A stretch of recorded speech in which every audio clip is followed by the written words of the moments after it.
Olá, muito bom dia a todos, tudo bem? Espero que todos estejam me ouvindo, que todos estejam bem aí. Primeiro, eu gostaria de agradecer a todos pela presença, pela audiência nesse webinar aqui da GRC Solutions. Estamos aqui do lado da GRC, eu e Mário Bandeira.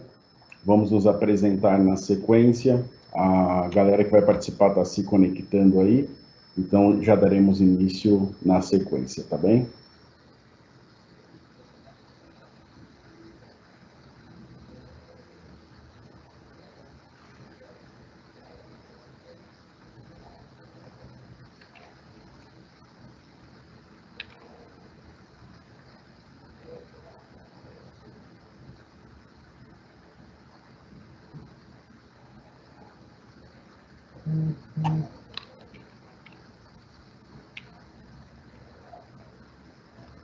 Bom, pessoal, acho que podemos começar por aqui. Bom, hoje nós vamos tratar de um tema muito interessante, um tema do momento, um tema que eu gosto muito de falar.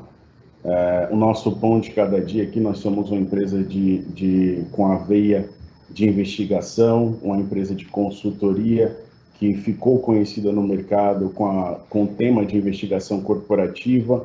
Temos outras frentes relacionadas à compliance, enfim, nos apresentaremos a sequência, mas esse tema aqueceu bastante e principalmente a temática que é tratar todo o processo de investigação aliado ao compliance digital, à segurança de informações em tempo de pandemia, né, que a maioria dessas atividades hoje tem que ser executada de forma remota. Então, vamos falar sobre como alinhar o processo de inteligência empresarial à segurança de informações e ao compliance digital.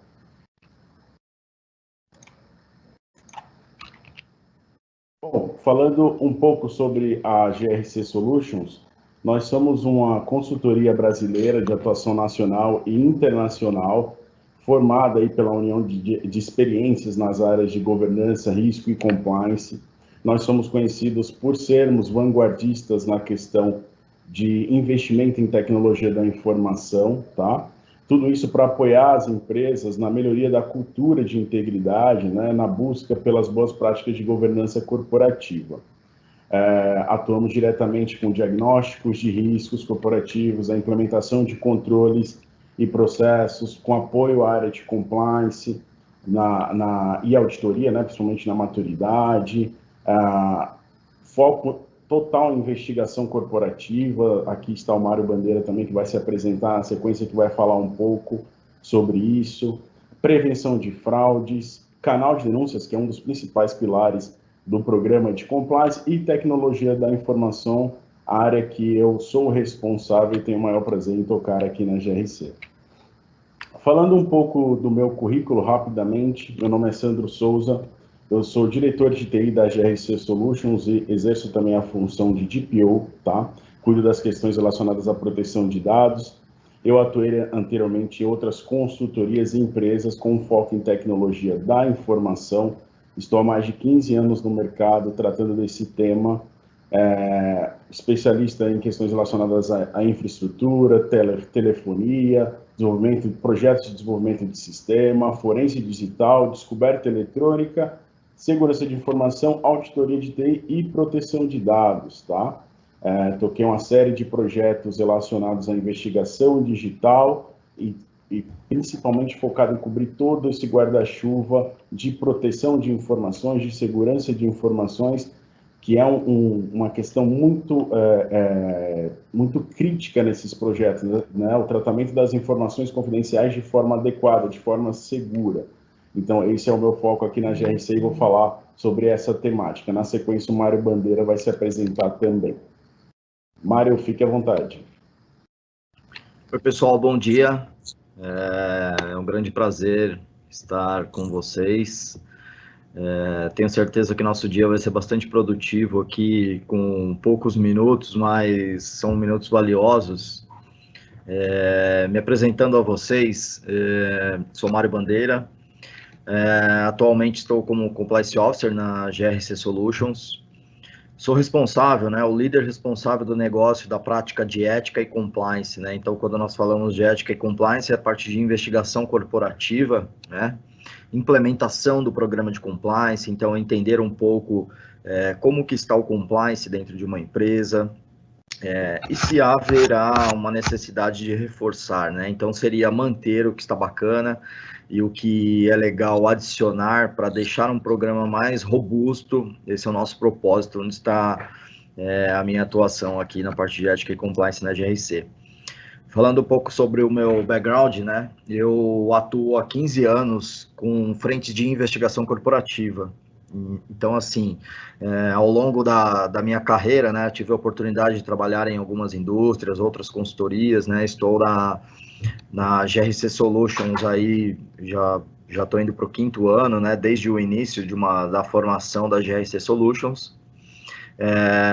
Para isso, durante o tempo da minha carreira, eu me aperfeiçoei em alguns momentos, né? Fui buscando conhecimentos, então, certificações, né? Aprovações técnicas, reconhecimentos técnicos para conduzir uma investigação numa empresa, né? Então, as frentes de atuação, né? O meu know-how de conhecimento, ele está bastante voltado ao início do processo de uma investigação, né? Então, aconteceu algum problema em uma empresa, vamos preparar um escopo de trabalho, né, atuar com essa investigação de uma forma segura e adequada, né, avaliar os riscos, as fraudes internas. Então, nós falamos de fraudes também, muito que está relacionado à lei anticorrupção de uma empresa, né, de modo geral, as empresas têm as suas políticas de atuações, né. Quando existe um desvio de conduta, né, de um funcionário, de uma coisa que não é esperada, é onde nós entramos para trazer uma solução. Para isso, nós utilizamos ferramentas de discovery, forense, que nós vamos conversar aqui um pouquinho sobre isso, recuperação de ativos, né, trabalho de campo, então fazer um serviço de monitoramento velado, ir até uma empresa, né, ver se ela existe de fato, se existe sócio oculto por trás dela. Trabalhamos também com um background check, né, serviço de due diligence, então a parte mais reputacional, tanto de uma pessoa física ou jurídica, se a pessoa está listada em uma lista restritiva, se tem, né, algum trabalho análogo à escravidão, como que é a reputação cadastral dessa empresa, dessa pessoa física também, dos sócios no mercado, né.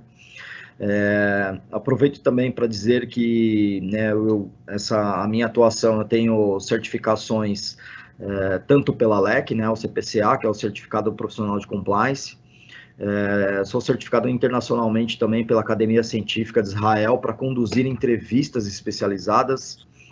Então, quando nós falamos de entrevista especializada, tanto de uma apuração, né, entender a motivação de uma pessoa que está fazendo uma denúncia, no caso, né, bem como fazer uma entrevista com o fraudador. Então, depois, é sempre, né, recomendado, depois de um processo de investigação, ouvir as pessoas. Então, isso são protocolos, né, protocolos de grandes órgãos aí, renomados, como o DOJ, Ministério Público Federal, enfim. Depois de uma investigação, você deu a oportunidade de ouvir a pessoa, né, você entender o que aconteceu, se existem mais envolvidos, e isso é feito, né, um trabalho de uma forma bastante humanizada de empatia, né, sem julgamentos. Então, é entender a pessoa e ajudá-la, né, a tirar aquele peso que, de repente, ela vem carregando durante muito tempo. As minhas formações acadêmicas, né, eu sou pós-graduado em gestão de fraudes empresariais pela FIA USP, eu sou administrador de empresas também, formado pela FMU, e psicanalista pela Sociedade Paulista de Psicanálise. De novo, é um grande prazer estar aqui com vocês. Vamos seguir para o nosso bate-papo. Vamos lá, Sandrão?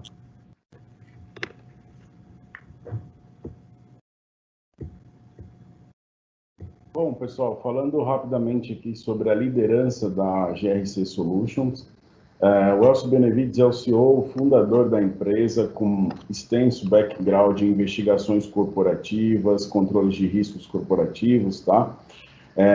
E processos, né? O Elcio tem um grande histórico de apoiar as empresas a gerar, né, de forma qualitativa, preservando a integridade, apoiar o processo probatório digital, grande expertise nessa questão de controle de riscos também, fundou a GRC, nos trouxe para essa missão e seguimos por aqui.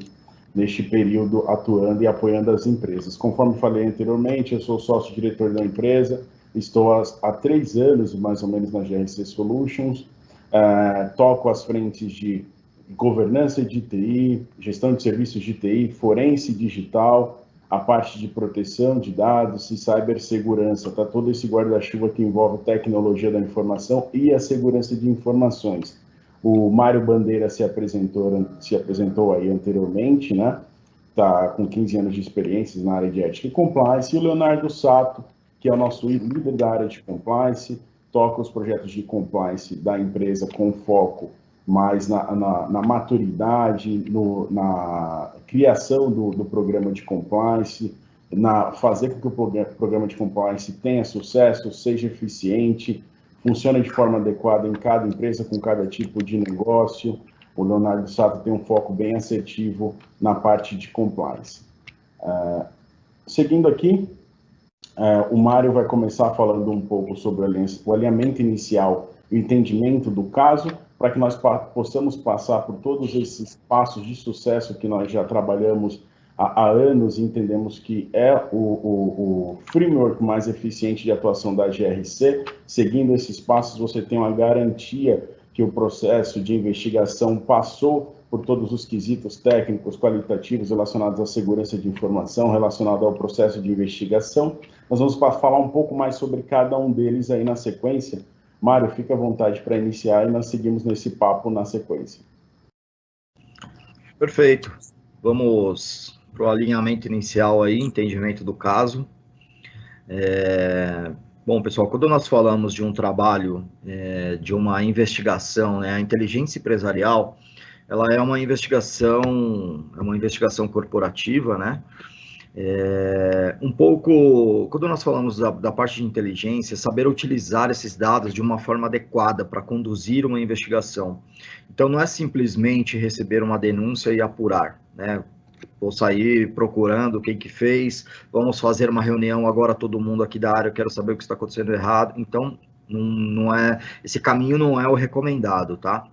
Então, a ideia de um alinhamento inicial é clarificar quem é o denunciado, né, o cargo, a área, o tempo de empresa, né, se já houve outras denúncias suspeitas, né, ou contra ali a pessoa que foi denunciada.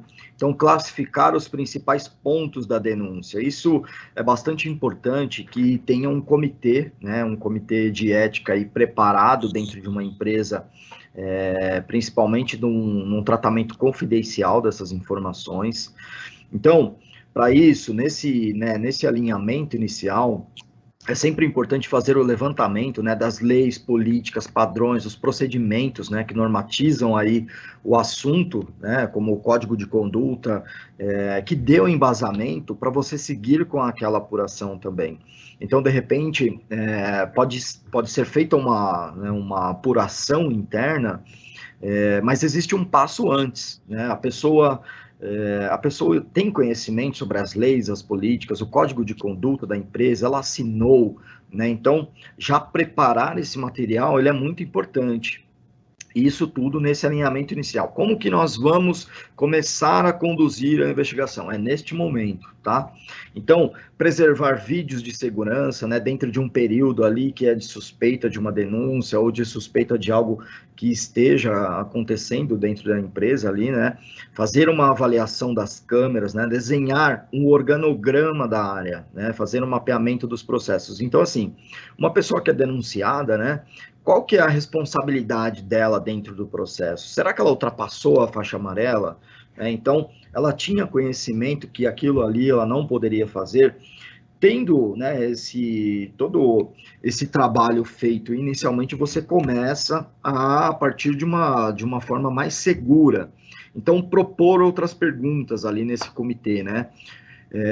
Quando você está fazendo essa apuração, eu imagino que sempre dentro de uma empresa, né, com as pessoas de maiores responsabilidades ali, né, que são determinadas para fazer essa apuração, fazer um brainstorm, né, o que poderia ter acontecido, quais frentes nós podemos explorar. Aqui durante o nosso webinar, nós vamos falar também sobre algumas ferramentas, algumas soluções, né, de sugestão para que vocês sigam essa apuração de uma forma adequada.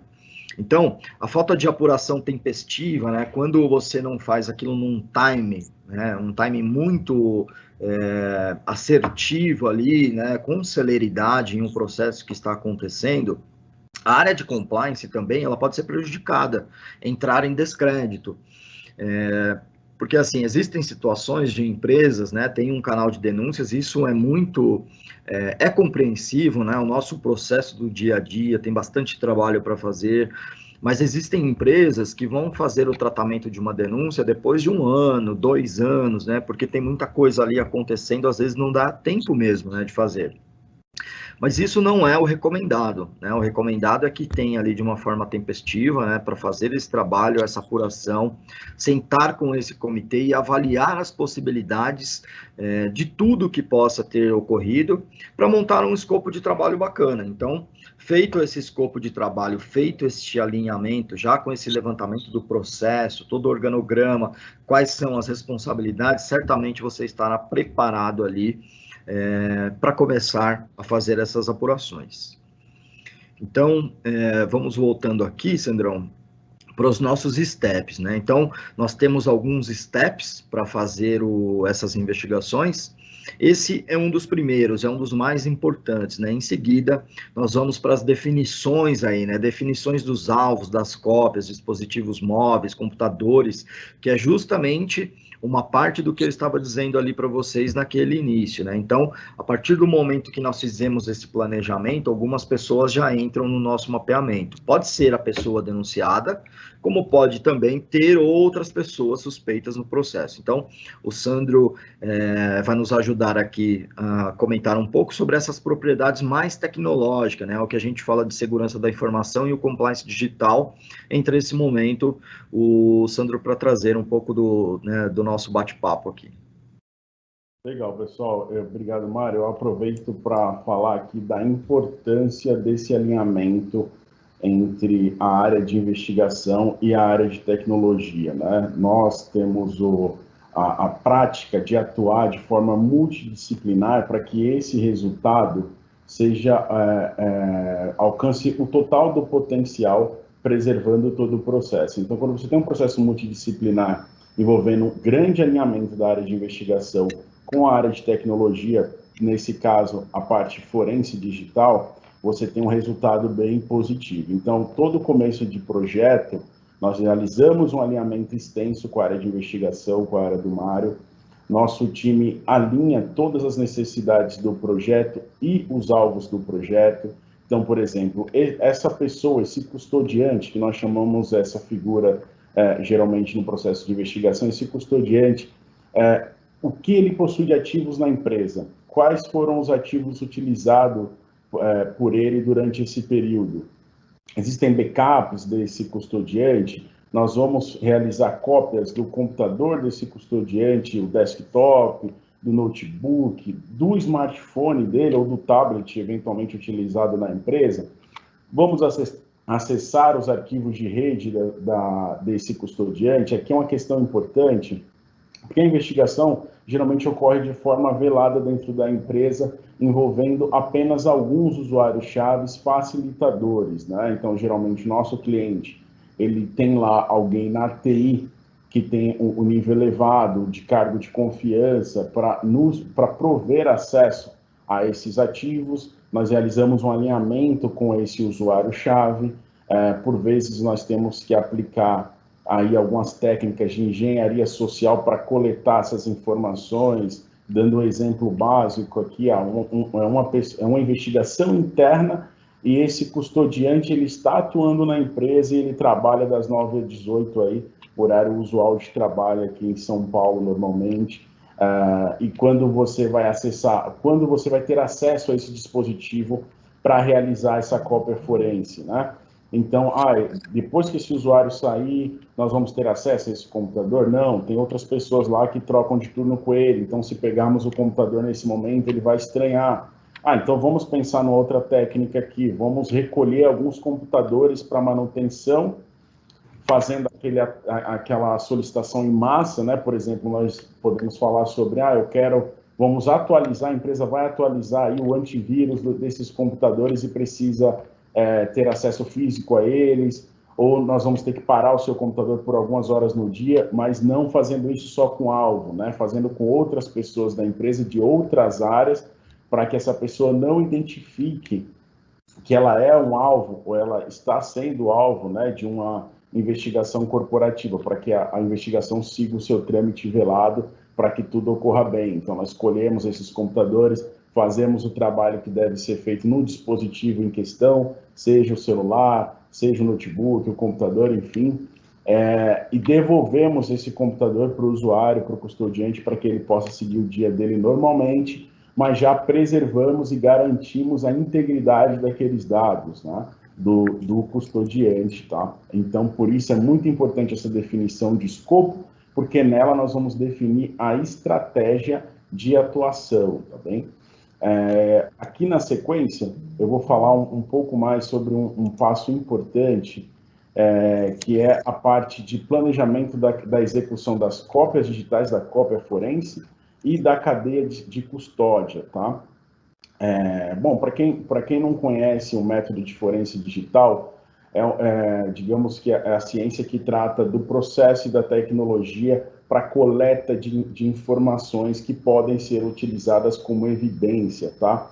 Ou seja, são tecnologias e processos que permitem que qualquer informação coletada possa ser utilizada num processo probatório digital ou na data solicitada, ou em um momento futuro, tá? Claro que isso de acordo com a janela de tempo estipulada em cada situação. Se é para um processo trabalhista, ela tem uma janela de 5 anos, enfim, entre outras questões.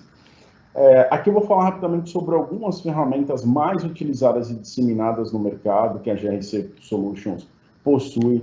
Essas ferramentas não são utilizadas apenas no Brasil, mas são utilizadas por autoridades globais também, por empresas globais de atuação forense. Então, você garante com esse ferramental a preservação da integridade, né, do dado. Então, falando um pouco sobre a coleta de dispositivos móveis, nós utilizamos o Cellebrite. O Cellebrite é uma ferramenta, um case, uma mala, com a série de cabeamentos que tornam possível a cópia forense, preservando a integridade de dispositivos móveis. Por exemplo, nós temos que, por vezes, em investigações, nós temos que copiar 20 smartphones. Dentre eles, você tem lá 10 Androids e 10 telefones da Apple, né? Então, você tem que agendar isso, tratar de forma, por vezes, de engenharia social, conforme eu falei anteriormente, estabelecer essa estratégia para pegar esses dados. E quando você tem esse telefone em mãos, você procede com a cópia. Hoje em dia, é muito mais simples, por exemplo, fazer uma cópia de um iPhone do que de um Android, tá? Digo isso pelas peculiaridades de cada sistema. O Android, ele tem muitas variações, né? São criadas versões aí quase que semanalmente na velocidade do dia a dia. Hoje a Apple preserva uma característica que facilita essa cópia, né? A Cellebrite nos apoia com isso, porque além dos nossos técnicos capacitados em campo para utilizar essa ferramenta, a Cellebrite nos envia atualizações constantes dos novos dispositivos que surgem no mercado, né? Porque aí não você tem que se preocupar com a conexão física do arquivo, ou seja, o cabeamento para que o software reconheça, e aí a questão também do sistema de cada telefone para realizar essa cópia, tá? Então, essa cópia acontece geralmente entre 2 horas, 2 horas e meia, você tem a cópia de um celular de forma adequada, aí, dependendo do volume de dados. Isso cresce a cada dia, né, esse volume de dados, por conta da expansão natural dos telefones, né? Então, mas você tem uma média de tempo aí de 2 horas e meia, tá? O Tableau é um duplicador super conhecido aí no mundo forense. Você coleta informações de disco rígidos, né? Você põe um HD numa ponta, põe um disco rígido na outra ponta, né? E você faz a cópia desse disco rígido. Você duplica, né? Fazendo uma cópia ou bit a bit, né? Onde você copia a integralidade do HD, ou você copia, ou você cria um container forense com essa cópia, tá? Então, o Tableau nos ajuda nessa demanda de campo que utilizamos muito, tá?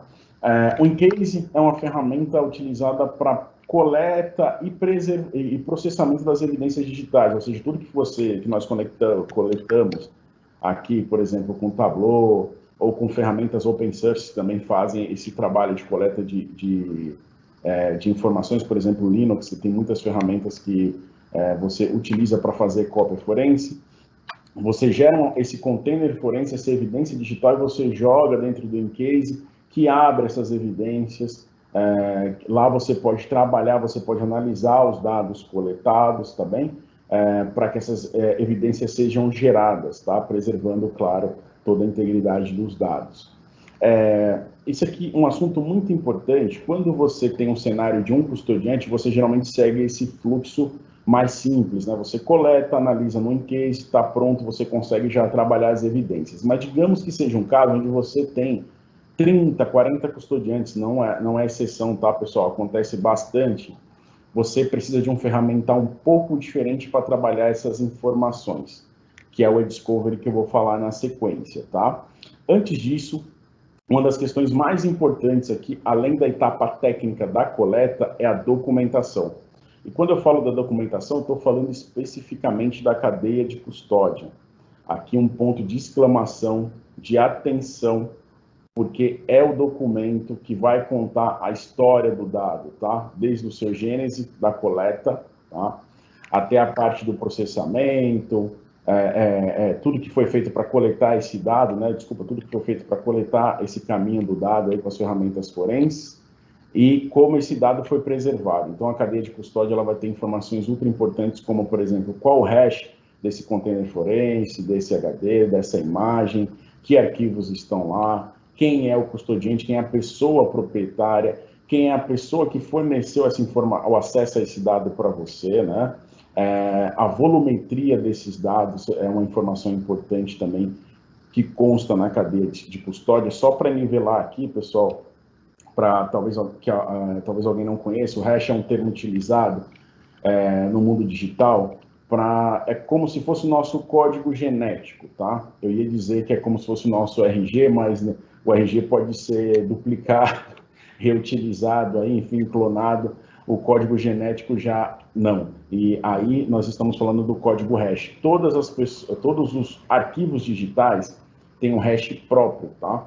Isso garante a integridade desse dado. Isso garante que esse dado é esse dado, que daqui a 3 anos, quando você for olhar essa informação, se o hash for o mesmo, é a informação que foi coletada há 3 anos atrás. Se a pessoa abrir esse arquivo, fizer qualquer alteração nesse arquivo, ele altera esse hash. Então, você garante, né, a integridade desse dado quando você compara o hash de uma cópia realizada hoje daqui a 3 anos. Então, por isso é super importante que você tenha pessoas qualificadas para gerar essa cadeia de custódia. Existe um ponto importante também aqui na etapa de coleta forense, que é a participação de um cartorário, tá? Tem casos que nós atuamos, nós temos muitos cartórios parceiros aí, que existe a necessidade de você gerar uma ata notarial, né? Que é a fé pública daquela cópia. Então, além de preservar toda a questão técnica, toda a questão documental com a cadeia de custódia, você coloca um terceiro, sem interesse no processo, que dá fé pública ao processo, que é o cartorário, que vai até lá, acompanha o processo e garante que ele foi realizado de forma adequada. Isso blinda o processo para contestações futuras, tá bem? Deixa eu retornar aqui e falar agora para vocês um pouco sobre a segurança do fluxo de dados, tá?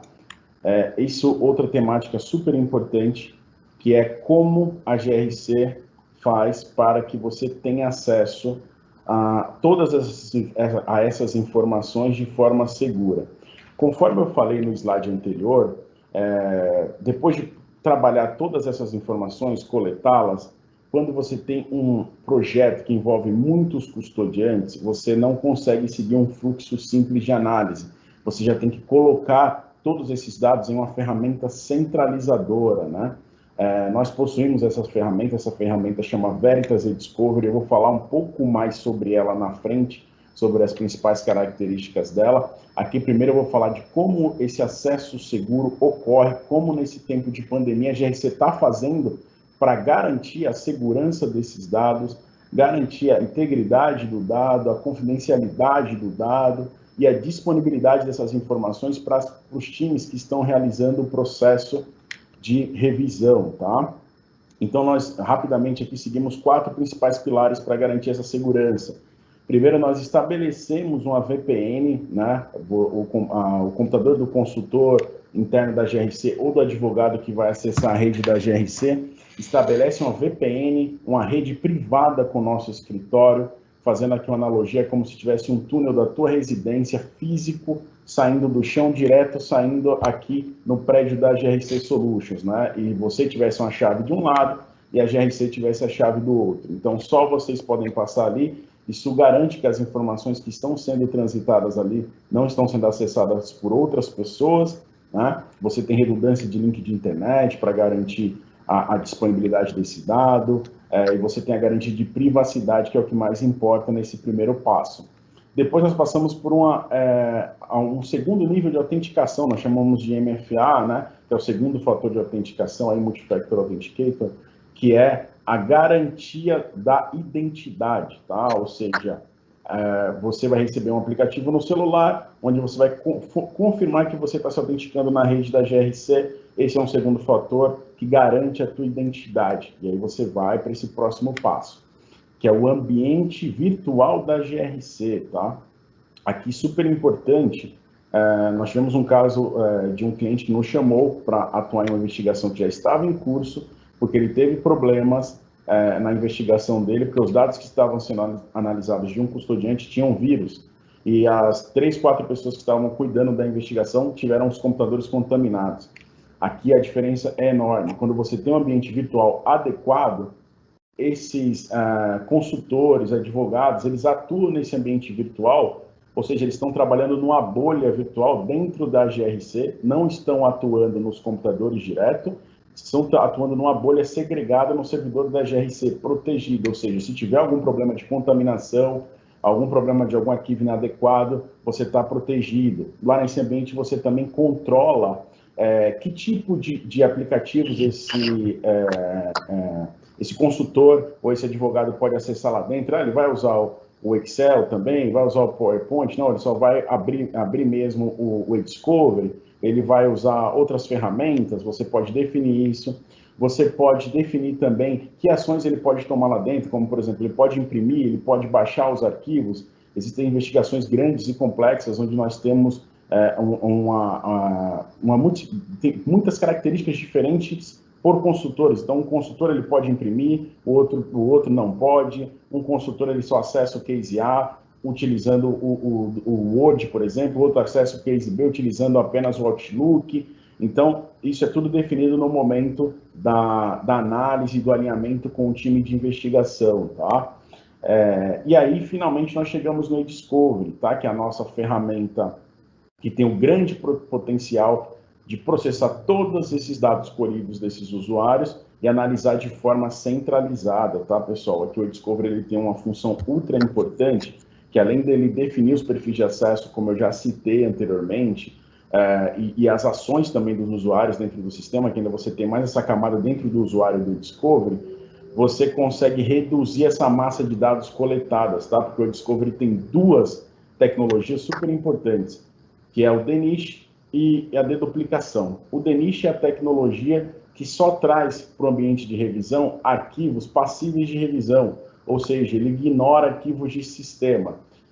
Na verdade, ele escanteia e registra esses arquivos. Por exemplo, num processo de revisão, você não vai analisar uma DLL de sistema.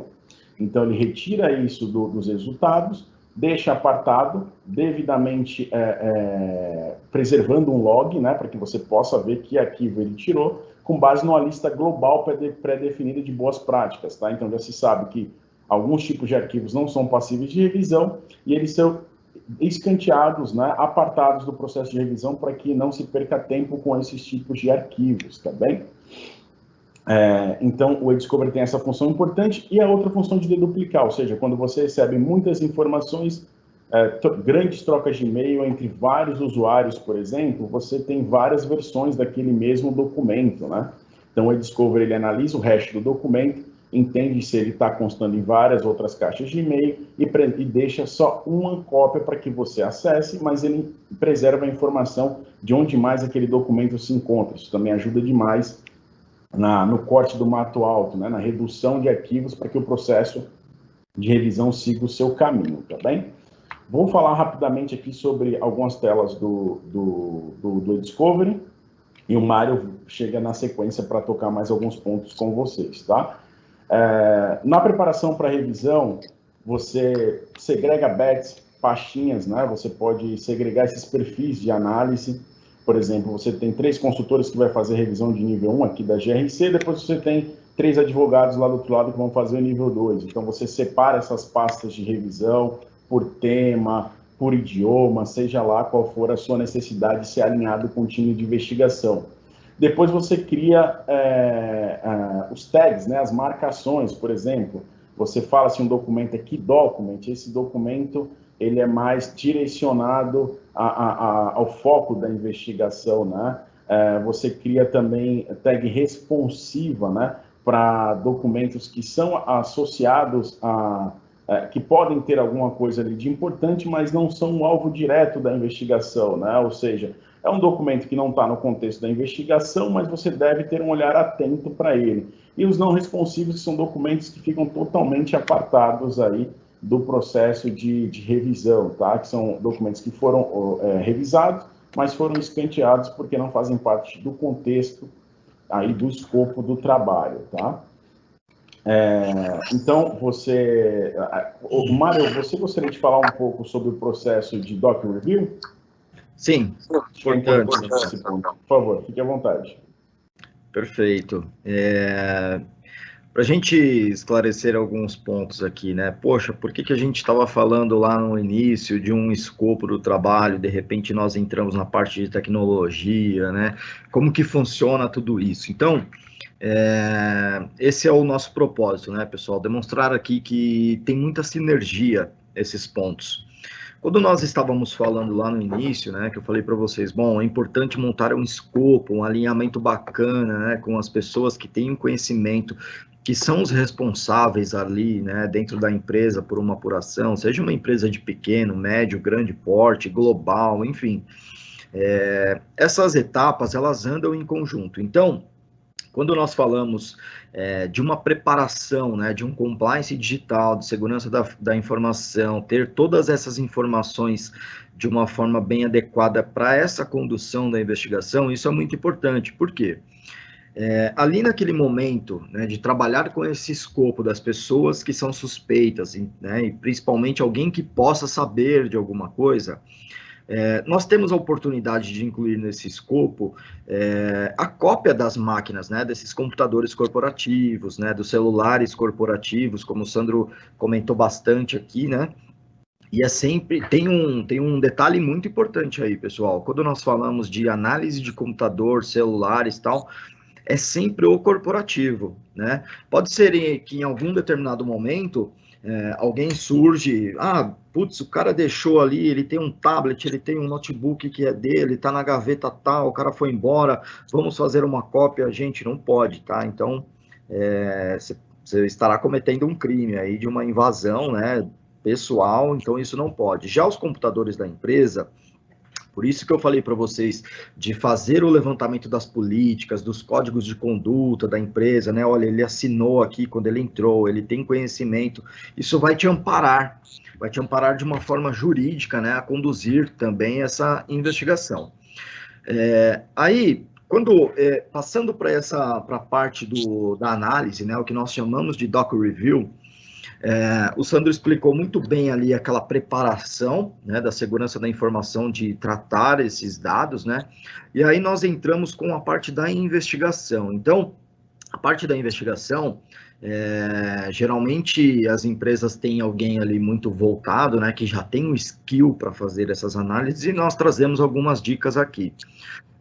Alguém, né, vocês já devem ter ouvido, ou se não ouviu, mas alguém já deve ter ouvido falar do triângulo da fraude, né? Então, uma questão aí de uma raiz de muito tempo, né, criada por Donald Kress em 1953, utilizada aí principalmente nas fraudes contábeis da época, quando houve escândalos no passado, né, escândalos dos Estados Unidos, o caso da Enron, muitos escândalos dos anos 90, e faz muito sentido, né? Porque quando você está conduzindo essas investigações, além de fazer essas análises, de procurar os findings ali, os red flags, né, as identificações, é importante também saber, e de acordo com essa analogia aí ao triângulo da fraude, né, que pode ter uma relação com a pressão, oportunidade ou a racionalização. Mário, o que é isso? Ou, Mário, realmente, né, eu já ouvi falar desse ponto. Quando a gente fala de pressão, geralmente voltado ao incentivo, à motivação, né, que a pessoa pode ter na vida, um problema pessoal, algum, sei lá, de repente um filho que está internado, ele vê aquela, né, ele está com aquela pressão ali e ele acaba cometendo a fraude, né? Existe a oportunidade também do fraudador que ele tem um conhecimento muito grande daquele processo, ele sabe como funciona, ele sabe onde tem os pontos falhos, dá para criar um processo de compra aqui, onde só entra número, ele sabe que se digitar 3 números, depois dá para colocar uma letra. Então, existem alguns pontos de oportunidade de conhecimento, né, do fraudador, e tem a racionalização também, né, que é aquela questão de uma pretensão, né, uma pretensão de solucionar aqueles desafios.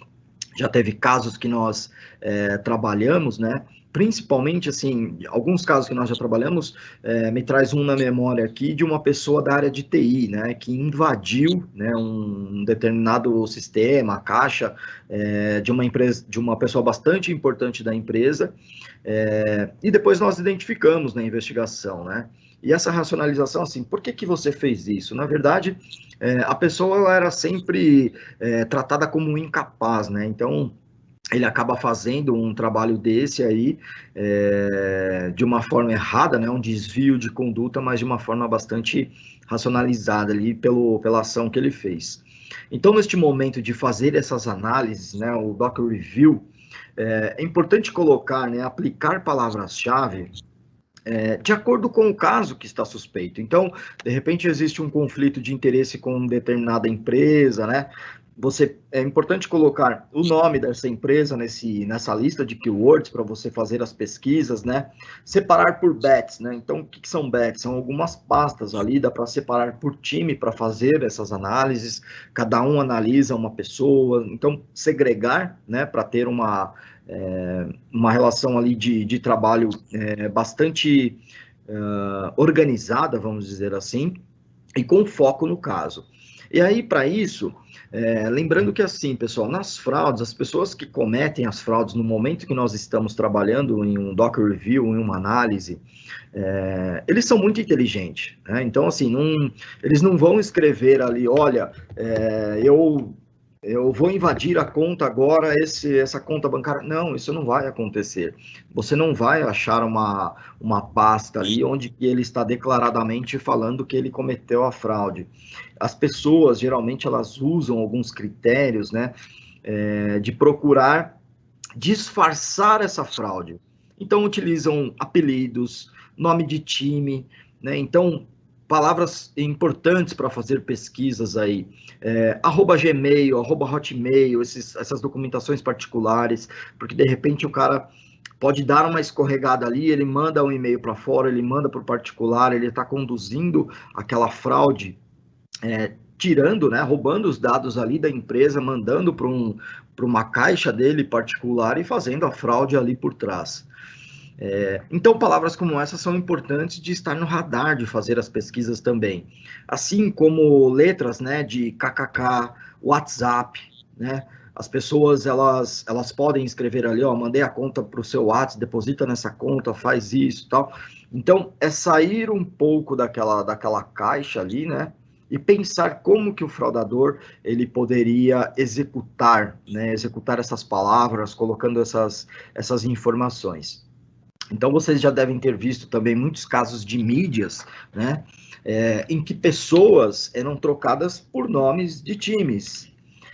Eu trabalhei em uma fraude uma vez, avaliando, investigando uma determinada pessoa, de repente surgiu uma conversa bastante atravessada ali, que ele falou assim, me traz 2 bermudas M.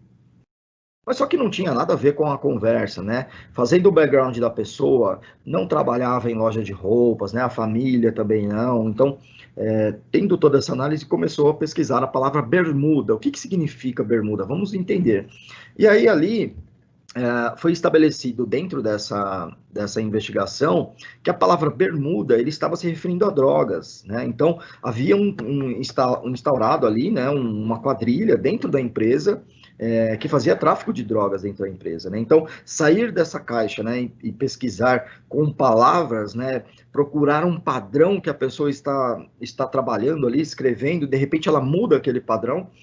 São palavras importantes também para você adicionar as suas keywords para a pesquisa, tá? Voltando um pouquinho aqui, Sandro, nós podemos partir para o próximo step. Falamos um pouco do Docker Review, então, quando nós trabalhamos na questão da análise, né, do Docker Review, nós fazemos as classificações dessas palavras, né, como uma palavra que não é importante ali para o processo, nós chamamos de non-responsive. Tem o responsive também, que já é um caso crítico que está dentro do processo, e tem a keyword, né, a key documents. O key documents, ou hot documents, como vocês preferirem, são as classificações recomendadas ali para você depois ter uma organização ao final do trabalho para um segundo nível de revisão, de repente, né? Então, você pode ter um time de advogados também interno, ou seu time do próprio comitê ali de investigação, da área de compliance, da área de conformidade de uma empresa, né? Para trabalhar em uma massa, né, que era muito grande, depois de classificados como os key documents, responsive, são os focos das revisões ali de um segundo nível. Então, quando nós fazemos essa revisão de segundo nível, ali já pode ser estabelecida uma classificação. Olha, realmente isso aqui é crítico, nós temos que aprofundar com outros serviços, temos que fazer uma entrevista daqui para frente, que eu até vou comentar com vocês aqui em breve, sobre esses pontos, as próximas etapas, né, de oportunidade que temos para fazer essas investigações por um meio digital aí, com segurança da informação bastante adequada para o seu trabalho.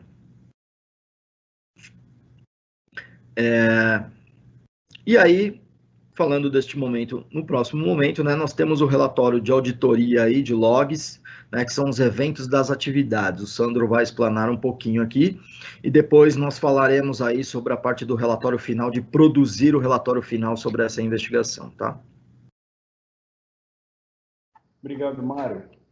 Dando sequência aqui, pessoal, esta é uma etapa importante. Vocês foram abastecidos com informação desde o começo do processo de investigação, o trabalho de coleta, revisão de dados, alinhamento da investigação, e aqui vem um ponto super importante, que é como preservar essas informações, como garantir que o trabalho foi feito de forma adequada, como evidenciar que só teve acesso ao caso quem realmente deveria ter acesso ao caso, que só viu aquele documento quem realmente deveria ter acesso àquele documento. Então, nós temos uma etapa super importante associada à documentação e relatórios que permitem uma auditoria, tá? Aqui vocês têm um exemplo de uma tela onde vocês podem ver os tipos de relatório, alguns dos tipos de relatórios que nós podemos emitir, tá? Dentre eles, tem um log de registros de atividade na plataforma de Discovery, por exemplo, por um usuário. Ou seja, desde o momento que esse usuário loga na plataforma, né, até o momento que ele sai, o eDiscovery preserva todas as atividades que foram realizadas lá dentro. Então, você tem logs de eventos, login, logout, etc., log de atividades, ou seja, que documento esse usuário clicou, nesse nível, tá, pessoal? Que documento esse usuário viu? Que documento esse usuário marcou, tá? Isso preserva e garante a integridade da investigação, né? Garante a confidencialidade, aí só acessou quem deveria acessar aquela informação. Existem projetos muito críticos que você trata informações ultra confidenciais, e hoje ainda, com o que se avizinha aí, né, a entrada em vigor da Lei de Proteção de Dados no país, onde você vai ter que tomar cuidado para entregar evidências para um processo probatório, para não enviar dados de pessoas naturais, por exemplo, que não fazem parte da investigação, para que esse dado não seja impresso, de repente pare em algum lugar que não deve. O eDiscovery, além do log de auditoria, ele tem uma função ultra importante que chama-se redaction, né, que é a função de suprimir informações, ou seja, você seleciona um dado, ele deixa gravado no Discovery que dado é aquele, e quando você partir para a etapa de produção de dados, né, que é a etapa final, depois de todo esse trabalho, ele suprime com a tarja preta aquela informação, né? Ou seja, você está garantindo ali a confidencialidade do dado, né? E também hoje com proteção de dados, que é um assunto de ordem do dia, você está garantindo que nenhum dado pessoal de pessoa natural foi exposto lá nessa investigação, tá? Então, isso é super importante. A GRC já realizou grandes entregas para autoridades, tanto do Brasil quanto autoridades de fora do país, como o Departamento de Justiça americana, por exemplo. Então, eles têm uma régua altíssima quanto a como essa produção de dados deve ser realizada e quais logs, quais documentos devem ser gerados para garantir a integridade e a confidencialidade das informações geradas, tá? Então, nós apoiamos muitos clientes que já estavam em processo de investigação e geraram arquivos de forma inadequada, apoiamos clientes para ajustar outras investigações já ocorridas, por vezes internas, com boa intenção, mas sem a preservação e sem o olhar adequado para a segurança de informações e a tudo que essas autoridades exigem na hora de olhar para este dado. E nós atuamos com esse framework como padrão, tá? Aqui na GRC a investigação começa e finaliza com um padrão para garantir a integridade dessa informação e respeitar e ficar totalmente confortável para receber uma auditoria aí no futuro, tá bem? Vou voltar aqui para que o Mário fale já da próxima etapa dele, dos relatórios finais, tá bem? Para que a gente siga aqui na sequência, tá bom, Mário? Fica à vontade. Perfeito, Sandrão, obrigado. Bom, pessoal, agora falando um pouco aí sobre o relatório final, depois de feita essas recomendações aqui, né, desse nosso bate-papo, é importante você ter um relatório robusto, né, ali para você conduzir aquela investigação e documentar. Então, nós falamos ali de apresentar os resultados com base em indícios, né, demonstrar de uma forma clara, né, com o mapeamento de todos os envolvidos ali nas ações ocorridas, numa forma cronológica, quando que entrou a denúncia, né, quando que começou a investigação, quando aquela pessoa ali, né, possível fraudadora, foi contratada, em que momento houve um gap, né, as oportunidades que ela teve, valores envolvidos ali, né, demonstrar os principais pontos de vulnerabilidades ali, né, que deram essa oportunidade da ocorrência do caso, classificar possíveis limites da apuração. Então, de repente, não foi possível fazer uma coleta de um celular corporativo de determinada pessoa, por este motivo, né, não faz parte desta investigação. Então, coisas nesses pontos. Prever possíveis recomendações para melhoria do processo, né, em treinamento com as equipes, para depois de feito esse trabalho, né, onde nós podemos nos ajustar aqui, organizar os fatos apurados, né, para concluir com frases assim: há indícios de que, ao que tudo indica, ele pode ter feito isso, apurações acerca de fatos demonstrando aqui, né, é muito provável que tenha acontecido desta forma, porque de uma forma jurídica, você se defende de uma acusação. Então, de repente, você tem ali toda a certeza de que foi ele, você tem todas as evidências, mas não é legal você dizer, poxa, a pessoa roubou, a pessoa fraudou, né? Deixa, se houver a necessidade de ir para juízo, que o juiz responda por isso. Então, por isso, nós recomendamos aí evitar frases como essa, né? Ele fraudou, ele roubou, ele assediou. Então, ao que tudo indica, foi desta forma, né? Todos os indícios apresentados aqui, né, é muito provável que tenha acontecido isso, então, neste sentido. A partir, né, de feito esse relatório, né, com uma demonstração, um conteúdo bastante robusto ali e de uma conclusão, eu trago para vocês aqui na próxima etapa, Sandrão, a parte de outras ferramentas, né, que elas também podem ser utilizadas. Então, nós falamos da parte de investigação, mas existem outras ferramentas aqui que elas podem ser exploradas numa investigação, né? Então, nós falamos de busca de ativos, isso aí eu digo para vocês como complemento, né? De repente, fazer uma segunda fase, ou até mesmo na primeira mesmo, né? Na primeira fase dá para você já propor esses trabalhos. Então, você pode fazer uma busca de ativos, para, né, identificar possível enriquecimento ilícito ali que a pessoa teve durante o percurso, né, que ela esteve na empresa, trabalhar com background check também, né, a parte reputacional, uma due diligence de terceiros ou de empresas, né, fazer uma apuração completamente reputacional da representatividade daquela empresa no mercado, o compromisso, né, o comprometimento ético dela, análise dos processos e documentos, né, análise de bidding. Então, de repente, você está trabalhando com uma investigação de conflitos de interesse, por exemplo, né?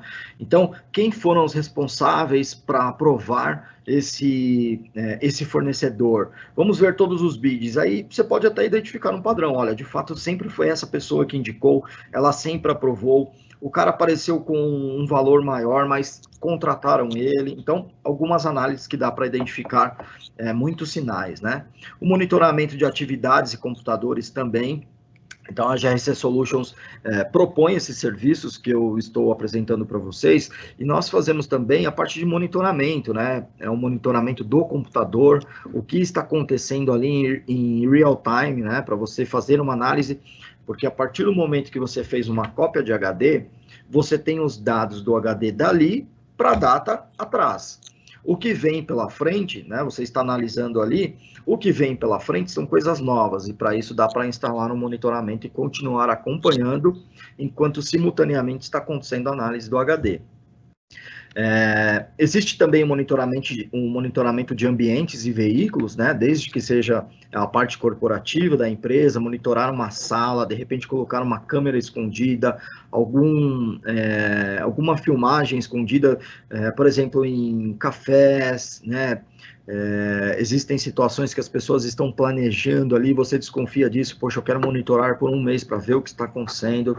Existe a inspeção eletrônica também, para ver se tem algum gravador, né, que é a parte de contra-inteligência já, né, para ver se tem algum gravador dentro de uma sala. Então, nós temos equipamentos especiais para fazer essas pesquisas dentro de uma sala, né, até mesmo telefones, se eles estão com algum grampo ali ou alguma gravação feita.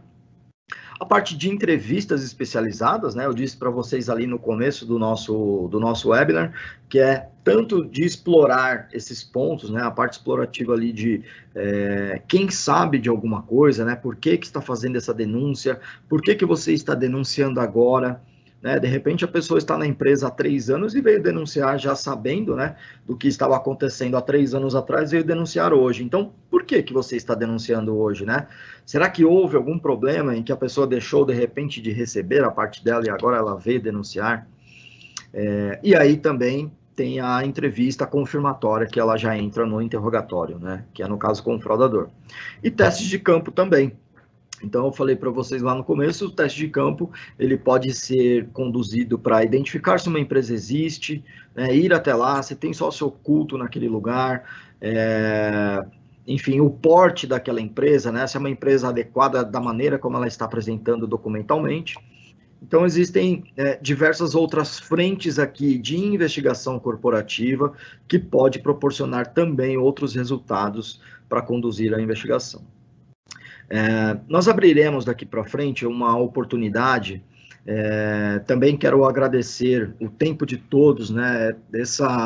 Para a gente é muito valioso. Sou suspeito a dizer isso, mas eu amo o trabalho que eu faço, eu gosto muito, eu acredito no trabalho que eu faço. E ajudar as empresas, né, de uma forma construtiva também me traz muito prazer. Nós vamos abrir aqui uma oportunidade para dúvidas, né, pessoal? Então, se alguém tem alguma dúvida de algum ponto que nós falamos, primeiro que nós temos os nossos contatos aqui, né? Eu tenho o meu e-mail corporativo, mario.bandeira@grcsolutions.com.br. Se alguém quiser entrar em contato conosco, né, esclarecer algum ponto do que nós falamos aqui, vai ser um prazer muito grande falar com vocês. E o Sandro também, nós temos o e-mail do Sandro, né? sandro.souza@grcsolutions.com.br. Para qualquer um de nós, que vocês mandarem alguma dúvida, alguma mensagem, né? Ou frente de serviço, fala, poxa, Mário, estou com uma frente aqui, gostaria de ter uma ideia de solução com vocês, ou você tem alguma solução para nos trazer, tenha certeza que vai ser um grande prazer falar com você. Anderson, nós temos algum painel de dúvida aí para responder para o pessoal? Boa tarde, mestres. Tudo bem? Então, tem uma pergunta aqui da Caroline. Bom dia. Primeiramente, é um prazer estar com vocês. Pergunto, como tratar os dados coletados quando o fraudador utiliza o equipamento corporativo com informações pessoais? Oi, perfeito, Caroline. Muito obrigado pela sua pergunta aqui, né? O Sandro pode nos ajudar com essa parte de segurança da informação para a resposta. Caroline, Sandrão, por favor. Carolina, essa pergunta é super importante, obrigado por fazê-la. É uma dúvida usual dos nossos clientes, tá? Principalmente no momento que estamos vivendo, né, em que, por vezes, a questão, se a empresa não aparta muito bem, ela acontece, né, que são os usuários, de forma natural, utilizarem os ativos corporativos para tratar informações pessoais. Primeiro, eu gostaria de enfatizar um ponto super importante, já dito pelo Mário algumas vezes nessa apresentação, que é o trabalho de investigação corporativa, ele tem foco em ativos e informações corporativas, tá? Então, nós já tivemos casos onde pessoas falaram assim, olha, preciso da ajuda de vocês porque eu estava monitorando lá o computador de um funcionário nosso, e eu entrei lá no computador dele, ele tinha gravado a senha do Gmail, eu acessei o Gmail dele, imprimi um monte de coisa, ele fazendo entrevista, enfim. Nós imediatamente informamos a essa empresa que ela não poderia usar aquelas informações como prova, ao contrário, ela poderia ser prejudicada com passivo trabalhista aí, ou em outras esferas, porque existem outras leis que regem o acesso à informação antes da lei de proteção de dados pessoais. Então, a empresa não deve olhar para questões pessoais, para, por exemplo, o acesso do e-mail pessoal, o acesso a um chat pessoal, um WhatsApp web, que hoje em dia é super comum nas empresas, para gerar prova contra os colaboradores, tá? Uma coisa é a empresa dizer que monitora os ativos para controles internos, para investigação interna, enfim, para tudo que pode ocorrer internamente. Outra coisa é para externar isso, tá? Então, a empresa deve tomar muito cuidado com acesso à informação pessoal, tá? É super crítico, acontece bastante. A recomendação é que a empresa se diligencie quanto a esse assunto, tendo política de segurança de informações, dizendo o que esse usuário pode fazer, qual o comportamento esperado dele utilizando os dispositivos da empresa, políticas de uso de recursos de TI, né? Então, assim, qual o comportamento esperado desse usuário? Você evitar que ele use os ativos para questões pessoais é o primeiro passo, né? Obviamente, muitas empresas utilizam para investigações internas, mas ela não pode externar essa informação, tá, Carolina? Você não pode utilizar essas informações pessoais aí contra o colaborador em um processo judicial. Na verdade, isso se torna um problema para você, geralmente, tá? Bom, Sandrão, aproveitando o gancho dessa pergunta, tem uma parecida aqui que é: bom dia, parabéns pelo rico conteúdo da live. Com estes recursos, vocês possuem acesso a conversas via WhatsApp do smartphone corporativo do denunciado? É permitido por lei obtermos acesso uma vez que o smartphone é corporativo? Aí vem duas questões super importantes que você que trouxe nessa pergunta. Eu acho que eu não ouvi o nome. Você é anônimo. Só vi anônimo? Tá bom. Bom, importante. A primeira questão, já pré-respondida na pergunta anterior. O celular corporativo, ele pode e deve sim ser monitorado como os ativos corporativos.